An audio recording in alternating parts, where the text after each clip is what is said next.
তিনটা প্রশ্ন ঠিক করিয়া কবরে যা। সরমনাই যাওয়ার দরকার নাই, কওমিতে পড়ার দরকার নাই, উজানি যাওয়ার দরকার নাই, তাবলিগে যাও না যাও তোমার ব্যাপার, তবে তিনটা প্রশ্নের জবাব ঠিক করে কবরের দেশে যাও। 1 নাম্বার প্রশ্ন কবরে হবে রবের পরিচয় দাও, 2 নাম্বারে ধর্মের পরিচয় দাও, 3 নাম্বারে রহমাতুল লিল আলামিনের পরিচয় দাও। কবরে যাওয়ার পরে তোমার আমার কবরে 2 জন ফেরেশতা চলে আসবে 3টা প্রশ্ন করার জন্য। ওই 3 প্রশ্নের জবাব তারাই দিতে পারবে যারা দুনিয়াতে রবের গোলামির মালাটা গলায় লাগাইয়া জীবনে আল্লাহরে বেজার করে চলে নাই। কবরে যাওয়ার পরে তারা জবাব দিয়া বলবে, যখন বলবে তোর রব কে, ওই মুমিন জবাব দিবে রব্বি আল্লাহ, আমার রব একমাত্র আমার আল্লাহ। কারণ মায়ের গর্ভে ছিল আমার আল্লাহর কেউ নাই। দুনিয়াতে আসার আগে আমার মায়ের স্তনে খানার আয়োজন করেছেন আমার আল্লাহ, আর কেউ করে নাই। আমার জবান দিয়া কথা বলার শক্তি দান করেছেন আল্লাহ, আর কেউ করে নাই। আমার হাঁটার শক্তি ছিল না, হাঁটার শক্তি দান করেছেন আমার আল্লাহ। আমি কথা বলতে জানতাম না, কথা বলার শক্তি দান করেছেন কে? আল্লাহ আমার কথা বলার শক্তি দান করেছে। আমি দুনিয়াতে আসার পরে কান্না ছাড়া কোনো ভাষা আমার জবানে ছিল না। আমি আম্মা কয়ে ডাকতে পারি নাই, আমার পেটে ক্ষুধা লাগছে বলতে পারি নাই শিশুবেলা মা আমার খানা দাও। আমার একটাই বুঝি কান্নার আওয়াজ। এই কান্নার আওয়াজ দিয়া আমার আম্মা জান বুঝতে পেরেছে কখন আমি কান্না দিয়া কি চেয়েছি। আমার মা কান্না শুনিয়ে দ্রুত খানার আয়োজন করেছেন, বাথরুমের ব্যবস্থা করেছেন। আল্লাহ কয় ওরে গোলাম, তোর মা তোর কান্না দিয়া যদি সব দাবি পূরণ করে দিতে পারে, ওরে আমি আল্লাহর মায়াটাকে তোর মায়ের থেকে কম, আমি আল্লাহর মায়া তো 99 গুণ বেশি। ওরে বান্দা, মাকে যখন বাচ্চা মা মা বলিয়া ডাক দেয়, মায়ের কলিজা সিরিয়া যায়, কাছ ফালাইয়া সন্তানের কোলে জড়ায় নেয়। এরে বান্দা, আমি আল্লাহ তোর মায়ের গর্ভে এত সুন্দর করে বানাইছি। আমি আল্লাহ তোরে দুনিয়াতে আসার পরে কত মায়ার খানা তৈরি করেছি। এরে বান্দা, আমি আল্লাহ তোরে কথা বলার শক্তি দান করলাম। আমি আল্লাহ যখন তুই তোর মাকে মা বলে ডাক দাও, তুই যখন আব্বাকে আব্বা বলে ডাক দাও, আমি আল্লাহ তোর কুদরতের নজর দিয়ে তোর জিহ্বাটা দিয়ে তাকায় থাকি রে গোলাম। তুই কখন জিহ্বা নাড়া একবার আমি আল্লাহকে আল্লাহ বলে ডাক দিবি। মায়ের থেকে যদি কান্না দিয়া সব আদায় করতে পারো, আমি আল্লাহর দরবারে যদি এক ফোঁটা চোখের পানি ছেড়ে দাও, আমি আল্লাহর থেকে বান্দা তোর দাবি কেন আদায় হবে না? আমি আল্লাহ কান্নাটারে বড় ভালোবাসি, এই জন্য আমি বারবার আমি কান্নাকে পছন্দ করি। নবীরাও কান্না করেছেন। আমি আল্লাহ কোরআনেও বলেছি, ফালিয়াযহাকু কালিলান ওয়া লিয়াবকু কাসীরা, বেশি বেশি কান্না করো, কম কম হাসরে বান্দা। মদিনার নবী বলেন, এক ফোঁটা চোখের পানি যদি ছেড়ে দাও, জাহান্নামের আগুন হারাম হয়ে যাবে। আল্লাহর দরবারে চোখের পানি ছেড়ে কাঁদো। ইয়া নিসা আন-নবী লাস্তুন্না কাআহাদিম মিনান নিসা ইন ইত্তাকাইতুন্না ফালা তাখদা'না বিল কওল ফায়াতমা আল্লাযী ফী কলবিহি মারাদ ওয়া কুলনা কাওলাম মা'রুফা। ওই নারীরা নবীদের বিবিদেরকে সরাসরি বললেন, পরোক্ষভাবে সারা দুনিয়ার মুমিন মহিলাদেরকে বললেন, এ দুনিয়ার নারীর দল, আল্লাহকে যদি ভয় করো, কণ্ঠের লগে মধু লাগাইয়া ভিন পুরুষের সালাম দিবা না, কথাও বলবা না, কারণ কলবের মধ্যে রোগ আছে, রোগ আছে। ফায়াতমা আল্লাযী ফী কলবিহি মারাদ, ওই রোগের মধ্যে পড়িয়া তোমার কণ্ঠের আওয়াজে পাগল হয়ে যাবে। বেগানারে সালাম দিবা না, খবরদার। আর বাঙালি সুন্নাত আদায় করে, নিজের বউয়ের সালাম দেয় না, বেগানারে খালি সালাম দেয়। সুন্নাত আদায় করে ভণ্ড, সুন্নাত আদায় করে। আল্লাহ পাকের আইন হলো খবরদার, বেগানারে সালাম দিবি না। ও নারী, তোমারে যদি কেউ মধু লাগাইয়া কোন পুরুষ পুরুষেরা কথা বলতে চায় বেগানা, তোমার কণ্ঠটারে কর্কশ্বরে আওয়াজ দাও, তোমার কণ্ঠের কর্কশ আওয়াজে যেন ওর কলবের রোগটা দূর হয়ে যায়, ও যেন রোগের মধ্যে পড়িয়া তোমার পেছে পড়ে না যায়, জিনায় লিপ্ত না হয়। কারণ তোমার মধুর কণ্ঠ পাইয়া বান্দা অন্তরের কল্পনার জিনায় লিপ্ত হয়ে যাবে। সদ্য খাসলাত মর্দে না দারা নিশা, সোহবত সব ইয়াও রগবত বাজানা। কেমনে বুঝাই? এরে নবীর আশিক উম্মতের দল, নবীকে উম্মি বলেছেন, নবী মূর্খ না, নবী হলেন কত বড় শিক্ষক। নবীরে আল্লাহ যে জ্ঞান দিয়েছেন বেশি দেন নাই। আল্লাহ বলেন উতিতুম মিনাল ইলমি ইল্লা কালিলা, ও নবী আপনাকে যে ইলম আমি দান করেছি খুবই সামান্য। এই সামান্য ইলমের ওজন কত? এই সামান্য ইলমের ওজন সাহাবায়ে কেরাম বরদাস্ত করতে পারেন না। লক্ষ লক্ষ তাফসীর লেখা হলো, শেষ হলো না। নবীর এই সামান্য ইলমের দৌরাত্ম্য এক এক দিকে এক এক রকম। তাফসীরের জগতে যদি দৌড় দাও কিয়ামত পর্যন্ত ওই দৌড়াইয়া মাথায় যেতে পারবা না। কোরআনের একটা শাখা মানতেক, দর্শনের দিকে যদি দৌড় দাও, দর্শনের বিদ্যা রাস্তায় দৌড়াইয়া কিয়ামত পর্যন্ত দৌড়াইবা, কোরআনের দর্শনের রাস্তা তয় করতে পারবা না। এই রকম কোরআনের একটা শাখা হলো ফিকহ, মাসলা মাসাইল। মুফতিয়ানে কেরামদের তাদের লেখা কিতাবগুলো যদি তোমরা অধ্যয়ন করো, কিয়ামত পর্যন্ত দৌড়াইবা, মাথায় যেতে পারবা না। নবীর সামান্য ইলম আল্লাহ দিয়েছেন, তার দৌড়ার ওজন আমরা সহ্য করতে পারি না। তাহলে আল্লাহর কাছে কত ইলম আরো গোপন রয়ে গেল। সেই ইলম রাসূলের মাধ্যমে আল্লাহ উম্মতের দিলেন। নবী আপনার চার দায়িত্বের মাধ্যমে উম্মতের জান্নাতের পথ দেখাবেন। কোন ব্যক্তির জান্নাতে নেওয়ার ক্ষমতা নাই, জান্নাতে নিবেন আমার আল্লাহ। জান্নাতের পথ দেখাবেন উম্মতেরা। নবীজি চার দায়িত্ব পালনের মাধ্যমে জান্নাতের পথ দেখাবে। আর এই পথ দেখিয়ে যারা চলবে তারা জান্নাতে যাবে। কিন্তু প্রশ্ন হলো, নবী তো নাই, কিয়ামত পর্যন্ত নবীর এই দায়িত্ব কারা পালন করে উম্মতের জান্নাতে নিবে? নবী তাও সমাধান দিয়ে গেলেন, পেছ লাগায় না রে উম্মত, আমি যেদিন থাকবো না আমার একদল বাহিনী জমিনের মধ্যে রেখে যাই। ওই বাহিনী এই চার দায়িত্ব পালনের মাধ্যমে আমার প্রেসক্রিপশনটাকে স্মরণ করাইয়া উম্মতের ঔষধ দিবে। উম্মতেরা ঔষধ সেবন করে করে জান্নাতের পথে আগায় যাবে। আমি একদল বাহিনী রেখে গেলাম, ওই বাহিনী এই দায়িত্ব পালন করবে। ওই বাহিনী কারা? আল্লাহর নবী বলেন, ক্বালান নবিয়্যু সাল্লাল্লাহু আলাইহি ওয়া আলিহি ওয়া সাল্লাম, আল উলামা ওয়ারাসাতুল আম্বিয়া। আমার বাহিনীর নাম হলো ওয়ারাসাতুল আম্বিয়া, নবীর ওয়ারিস। তারা কারা? তারা হলেন আহলে হক, উলামায়ে কেরাম। এই উলামায়ে আহলে হক নাকি বাতিল? বলেন বলেন। উলামায়ে আহলে হক, আবার বাতিলও কিন্তু আছে, আছে না নাই? এবার উলামায়ে আহলে হকের গুণ কি? আল্লাহ কোরআনে বলেন, ইন্নামা ইয়াখশাল্লাহা মিন ইবাদিহিল উলামা। আহলে হক উলামায়ে কেরাম আমি আল্লাহকে বেশি ভয় করবেন। ভয় করার মানে হলো ইচ্ছা করে গুনাহ করবে না। ভুলে যদি গুনাহ হয়ে যায় তওবা করতেও বান্দা দেরি করবে না। খাকো বাদ আবো আতিশ বান্দান বামানে তু মুর্দা বাহক জিন্দা। আউলিয়ারা কারে উকবা ইখতিয়ার, জাহেলারা কারে দুনিয়া ইখতিয়ার।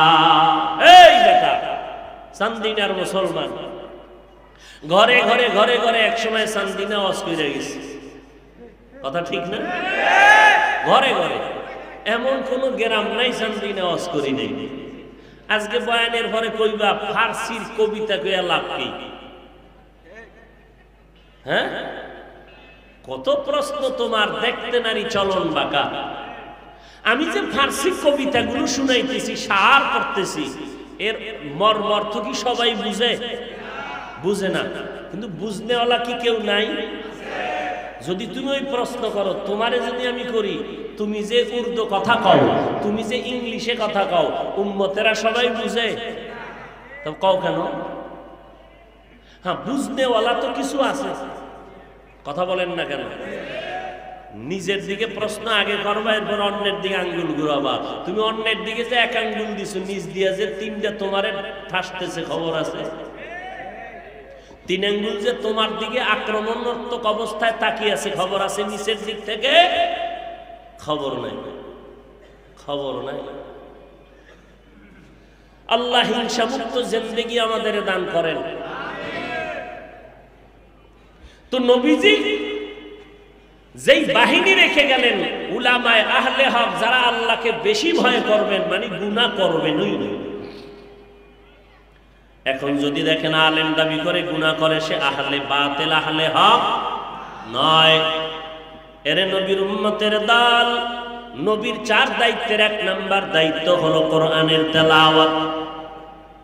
আল্লাহ বলেন ইব্রাহিম 2 নম্বরে বলছিল কোরআনের ব্যাখ্যা, আমি আল্লাহ ব্যাখ্যাটারে নিয়ে গেলাম 3 নাম্বার। খুব খেয়াল করেন, এখানে একটা চিকন পয়েন্ট।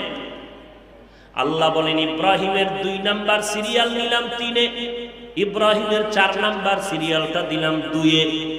ইব্রাহিমের 4 নাম্বার সিরিয়ালে ছিল অন্তর ধোলাই করা, গুনাহমুক্ত করা। আমি আল্লাহ সেই সিরিয়ালটা 2 নম্বরে নিয়ে নিলাম। নবী গো, 1 নাম্বার আপনি কোরআন তেলাওয়াত করে উম্মতের শুনাইবেন, 2 নম্বরে উম্মতের অন্তরটারে গুনাহমুক্ত করবেন, ধোলাই করবেন, 3 নাম্বার কোরআনের ব্যাখ্যা শিখাবেন। অন্তর ধোলাইয়ের কথা ছিল 4-এ, আল্লাহ কেন 2-এ এনে দিলেন? ভালো করে বুঝো আল্লাহ পাক কেন আনলেন, কেন তুমি বুঝো না। কিন্তু আল্লাহর কথা তো হিকমত থেকে খালি না। ফা'লুল হাকিম লা ইয়াখলু আনিল হিকমাহ, হাকিমের কথা হিকমত থেকে খালি না, জ্ঞানীদের কথা জ্ঞান থেকে খালি না। আল্লাহ কেন ইব্রাহিম নবীর 4 নাম্বার সিরিয়ালটা 2 এর মধ্যে এনে দিয়া বললেন, নবীর 1 নাম্বার দায়িত্ব কোরআনের তেলাওয়াত শিখাবেন, 2 নাম্বার নবীর দায়িত্ব উম্মতের অন্তর ধোলাই করবেন। এখানে কথা 2টা শোনা লাগবে। আল্লাহ পাক 2 নাম্বার দায়িত্ব দিলেন অন্তর ধোলাই করা, নবী উম্মতের অন্তর ধোলাই করবেন, নবী উম্মতের অন্তর ধোলাই করবেন। আর 2 নম্বরে সিরিয়ালে কেন আনলেন, ব্যাখ্যা কেন করে নিলেন? আল্লাহ 3-এ কেন নিয়ে বললেন ব্যাখ্যা শিখাবে 3 নাম্বার, 4 নম্বরে আমল শিখাবে, 2 নম্বরে অন্তর ধোলাই করবে। কারণটা কি?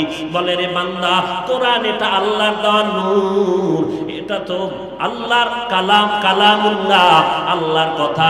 কোরআন হলো আল্লাহর আয়না। ওরে বান্দা, আয়না দিয়ে তাকাইলে যেমন চেহারা দেখা যায়, আল্লাহর কোরআনটা খুলিয়া যদি তাকাও, আবার আল্লাহর কুদরত দেখা যায়।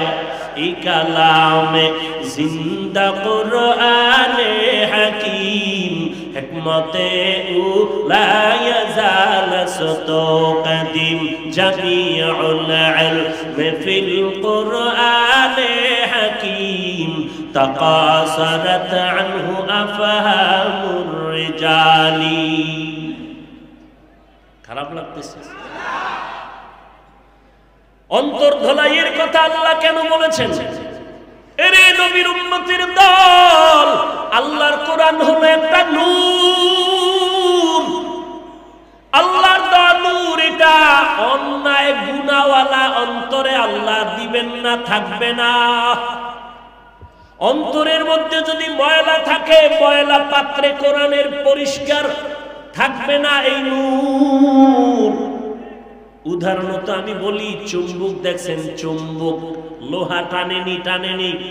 ও কথা কম মোল্লারা, কথা কম। চলে গেলে মাথা নরম আর গরম করে লাভ নাই, বুঝার চেষ্টা করো। চুম্বকে লোহা টানে, দূরের থেকেও টানে, কাছের থেকেও টানে। খেয়াল করো, এখন চুম্বকের সামনে যদি একটা পর্দা লাগাই দেই, মোটা কাগজ লাগাই দেই, মোটা কাপড় লাগাই দেই, বুঝে থাকলে বলো, এবার লোহার আকর্ষণ বাড়বে না কমে যাবে? বলেন। যদি তুমি আকর্ষণ বাড়াইতে চাও চুম্বকটারে ক্লিন করো, কোনো পর্দা থাকতে পারবে না, তাহলে লোহাটাকে টেনে ধরবে আর ছুটবে না। এরে বান্দা, আল্লাহর কোরআনের নূর যদি সিনার আয়নায় লাগাইতে চাও, এই সিনার মধ্যে বান্দা তোমার সিনাটারে চুম্বকের মতো পরিচ্ছন্ন করে নাও। গুনার পর্দা যদি লাগায় দাও, কোরআনের নূর তোমার আকর্ষণ সিনায় নিবে না। এই জন্যই তাকায় দেখেন মাদ্রাসা, হেফজখানা মাদ্রাসায় তাকায় দেখেন হাফেজ ছাত্র 8 বছরের সন্তান, অথচ আমি 20 বছরের সন্তান যদি গিয়া কয় আমি হাফেজ হতে চাই, বয়স কত কয় 20, বয়স কত বলে 25, বলে তোরে বাইরে আমি মেরে ফেলবো, তোর কপালে কোরআন হেফজ করা হবে না, কারণ তোর কলবের মধ্যে গুনার পর্দা পড়ে গেছে, মুখস্থ করতে পারবি না। আর বাচ্চার অন্তরে কোনো পর্দা নাই। এই জন্য তাকায় দেখো 8 বছরের সন্তান 6 মাসে কোরআনের হাফেজ। দেখছেন নি কারবার? কিছুই বুঝেন না। এইটা নিয়ে অনেকে সমালোচনা করে, বাচ্চারে কেন কোরআন শিখায়? ওরে বাচ্চার সিনায় কোরআন শিখান টিখান বুঝি না, আল্লাহ ঢুকায় দেয়, ও ঢুকায় রাখে। মানে বান্দার কি করার আছে? ওর চুম্বুকটা পরিচ্ছন্ন, কোরআনের চুম্বুকের সাথে আকর্ষণ হয়ে যায়। 8 বছরের বাচ্চা 6 মাসে হাফেজ আছে না? না।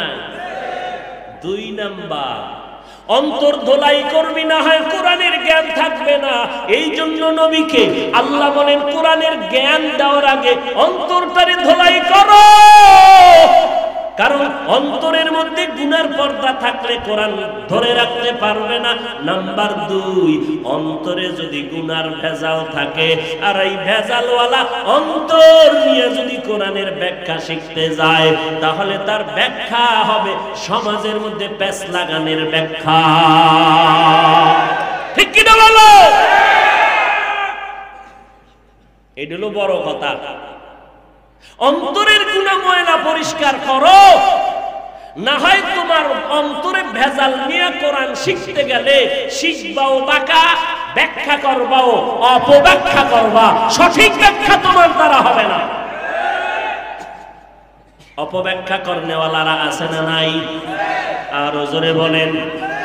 এইবার আর একটা পয়েন্ট, অন্তর ধোলাই করবে কে? এতক্ষণ বয়ান শুনলে বলেন অন্তর, উম্মতের অন্তর ধোলাই করবে কে? নবী। নবীর দায়িত্ব না? 1 নম্বরে নবীর দায়িত্ব কোরআনের তেলাওয়াত, 2 নম্বরে উম্মতের অন্তর। এখান থেকে চিরন্তন শিক্ষা দিবি চান্দিনার মুসলমান। আর বুকের পাতা শক্ত থাকলে বয়ানের পরে বলবি, চ্যালেঞ্জ করে বলছি, অন্তর ধোলাই করার নাম আত্মা শুদ্ধ করা। নবীর দায়িত্ব উম্মতের অন্তর থেকে গুনাহ দূর করে দেওয়া, ধোলাই করা। এটা নিজে নিজে পারবে না। অন্তর ধোলাই করার জন্য আরেকজন অন্তর পরিষ্কার ওয়ালার কাছে যেতে হবে।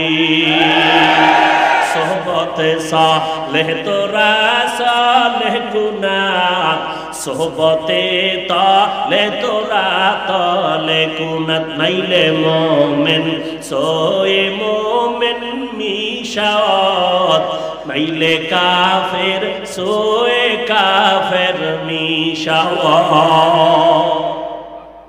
অন্তর ধোলাই নিজে নিজে হবে না। একটা ছোট্ট উদাহরণ দিয়ে প্যাঁচ লাগাইবেন না। উদাহরণ এটা বাস্তব হতেও পারে, নাও হতে পারে। উদাহরণ দেয় কেন? আসল কথা বুঝানোর জন্য। আসল কথা কিন্তু এমন তার সেরা বাংলাদেশে জন্ম নিছে, উদাহরণ লইয়া ট্রল করে। আছে না নাই? লোকটা বাঘের মতো, তার মানে কি ওর দাঁত আছে বাঘের মতো, ওর পাছায় লেঞ্জা আছে বড়। তা কি বুঝলা? সরমনার পিসাব কইছে কিয়ামতের দিন জাহাজ লইয়া উঠবে। তো পিসাব তো জানে, এটা একটা উদাহরণ দিছে। তুমি যে এইটারে ধইরা রাখছো, এটাই প্রমাণ তুমি সৃষ্টির নিকৃষ্ট মূর্খ। নিকৃষ্ট মূর্খ। তোমার মতো মূর্খই জগতে কেউ না। মুনাফিক, নির্লজ্জ কোথাকার। উদাহরণ কি? আমি বললাম এই জামাটা আমি বানাইছি, খেয়াল করছেন? জামাটা আমি বানাইছি। কি বুঝছেন? আমি এটারে সুই সুতলে সেলাই করছি। তাহলে আমি বানাইছি কথার মধ্যে বুঝা গেল ভিতরে আরেকজন ঢুকানো আছে। কে আছে? টেইলার আসেনি? ঢুকানো আসেনি? এইটারে আরবি গ্রামারের মতে বলে ফেলে মুতাআদ্দি, অর্থাৎ কর্তায় কাজটা কমপ্লিট করতে পারে না আরেকজনের সহযোগিতা ছাড়া। আর একটা হলো ফেলে লাজম, আমি দাঁড়াইছি, আমি দাঁড়িয়েছি বা আমি খেয়েছি। স্বাভাবিকভাবে আমি দাঁড়িয়েছি, এখানে কি আরেকজন ঢুকানো আছে? অর্থাৎ এই কাজটা কর্তা শেষ করছে, আমি দাঁড়াইছি, কাম শেষ। আমি যে জামাটা বানাইছি, জামাটায় দাগ পড়ছে, এটাকে পরিচ্ছন্ন করেছি, লন্ড্রিতে দিয়েছি। তাহলে এখানে আমি জামা বানাইছি, এখানে টেইলার ঢুকানো আছে। আল্লাহ পাক বলেন নবীর 2 নাম্বার দায়িত্ব উম্মতের গুনাহ অন্তর থেকে ধোলাই করবেন। তাহলে বোঝা গেল এই অন্তর ধোলাই করা, এইটা ব্যক্তি কর্তা নিজে নিজেই কাজটা পারবে না, অন্তর ধোলাই করতে পারবে না, বরং আরেকজনের সাহায্য লাগবে। দলিল কি? ইউজাক্কিহিম, এই শব্দটাই দলিল। যারা আরবি গ্রামার বুঝে না এরা কয় পীর মুরিদি শিরিক, এরা আহলে বাতিল, আহলে বাতিল, আহলে বাতিল। এবার বুকের পাটা থাকলে দাঁড়া, না হয় বয়ানের পরে আয় বমু। যারা বলে পীর মুরিদি শিরিক তারা ভণ্ড। আসতে বলেন কেন? তারা কি ভণ্ড? কোন সন্দেহ? যারা সন্দেহ করবে তারাও ভণ্ড।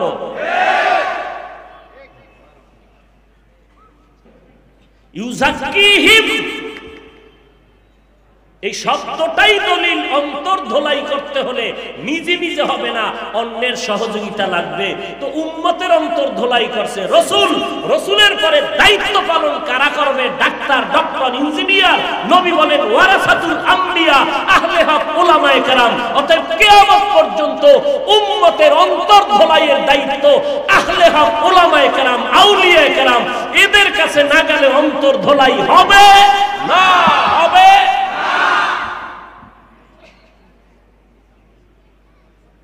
পিসাবের কামি এইটা। আমরা চরমনাই, আমরা তাবলীগে যাই কেন?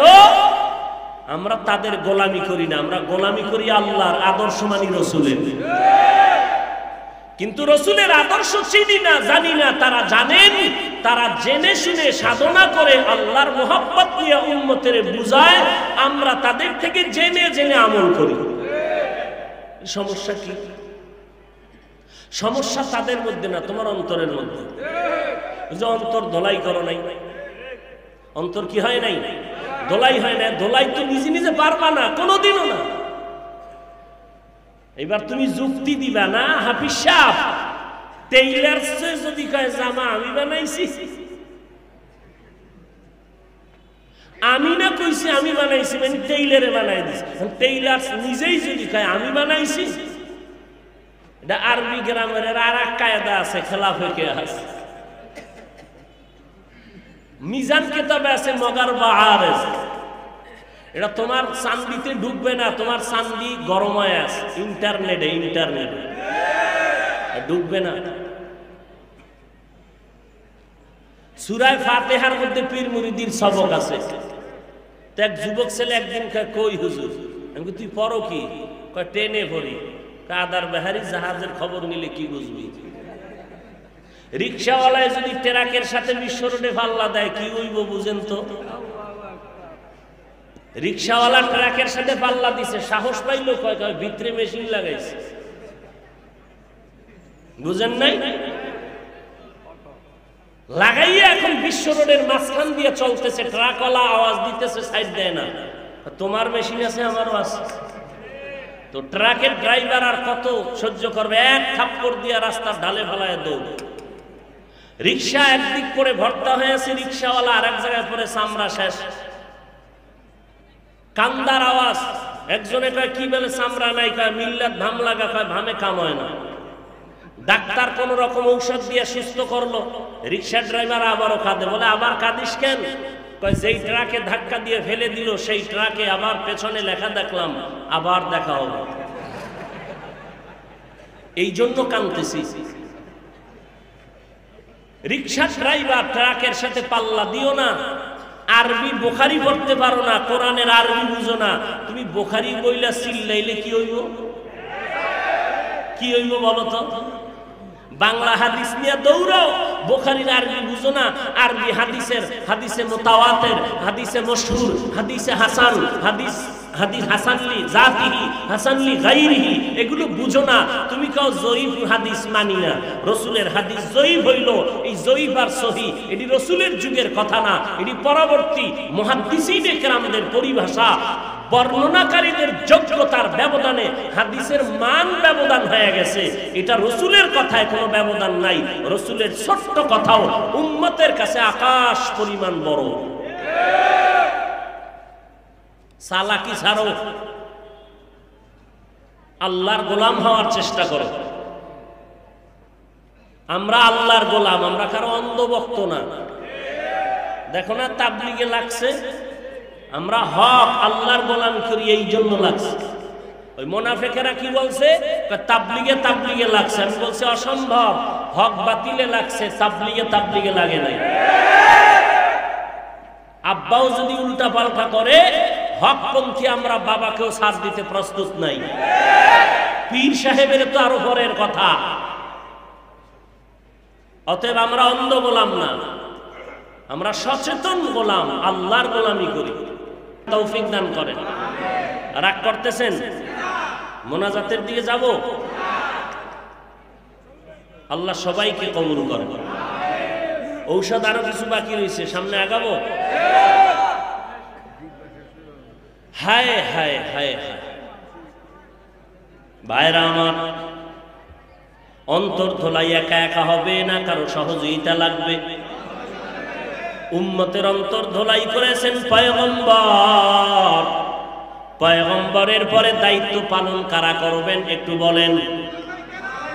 শুধু উলামায়ে কেরাম বললে হবে না, আহলে হক উলামায়ে কেরাম, আহলে হক ইলমে রা'জাজু করদান বেহিসাব, খলকে রাদাদান জওয়াবে বাসওয়াব, হক না তারাত দোস্তে খলকা জারেরা, নিস্তে ই খাসলাত কে দিনদারেরা।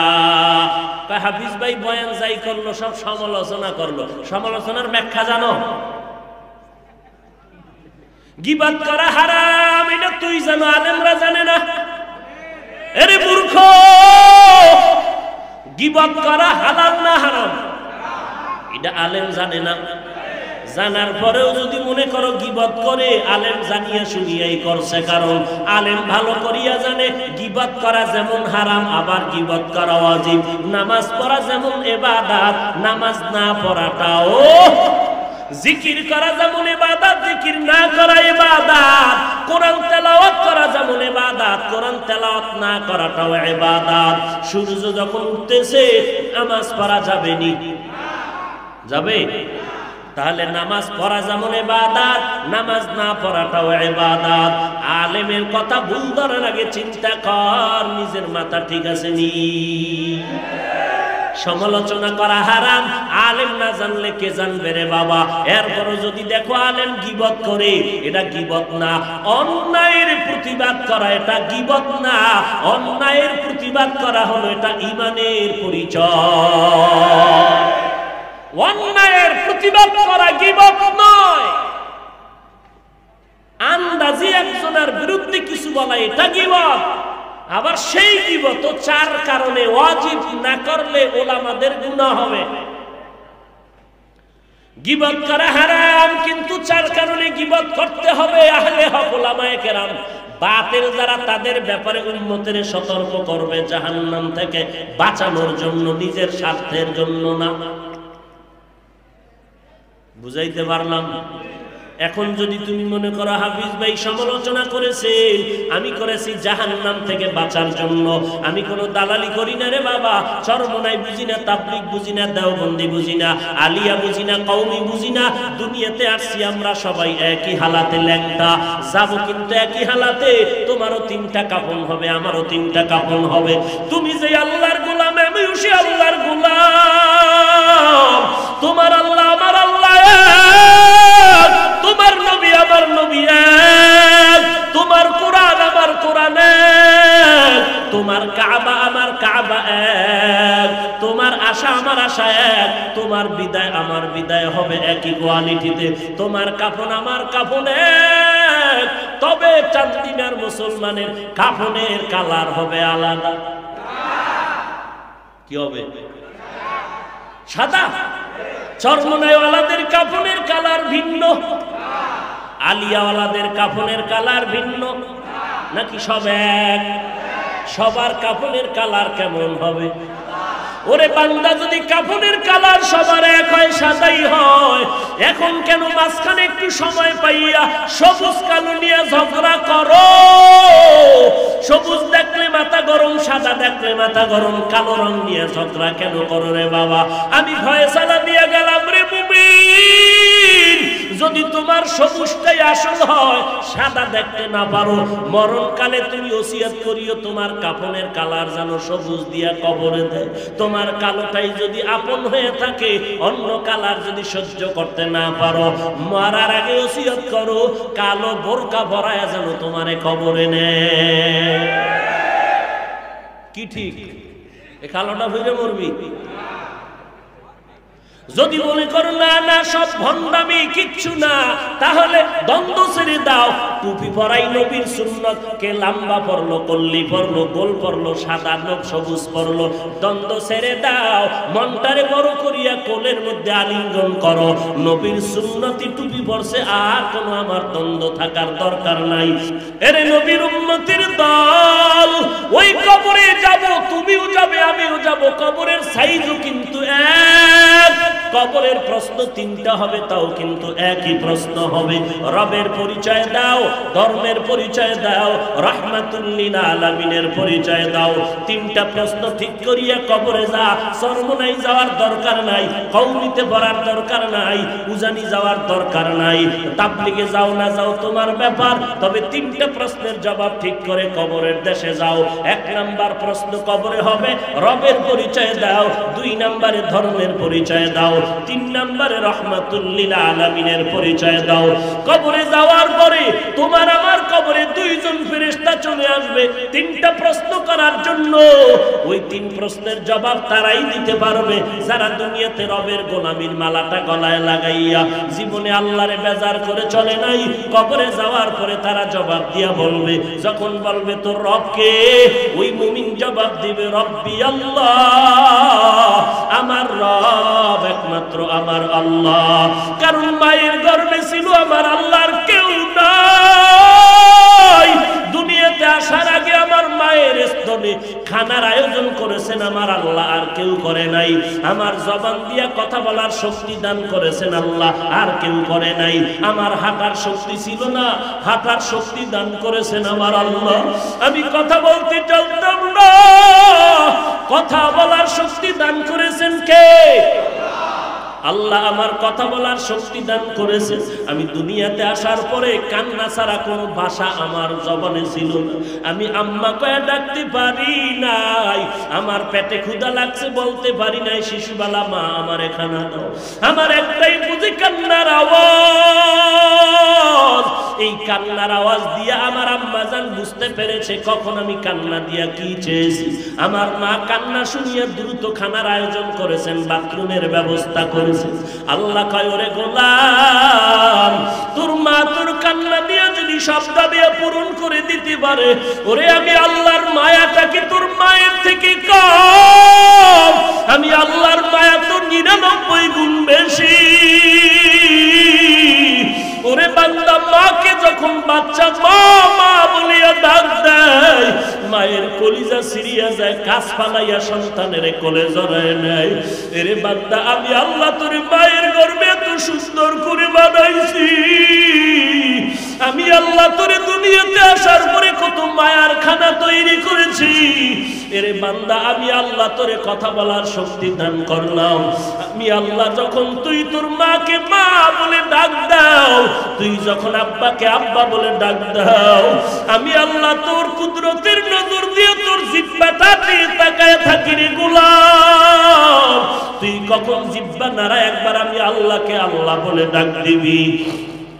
মায়ের থেকে যদি কান্না দিয়ে সব আদায় করতে পারো, আমি আল্লাহর দরবারে যদি এক ফোঁটা চোখের পানি ছেড়ে দাও, আমি আল্লাহর থেকে বান্দা তোর দাবি কেন আদায় হবে না?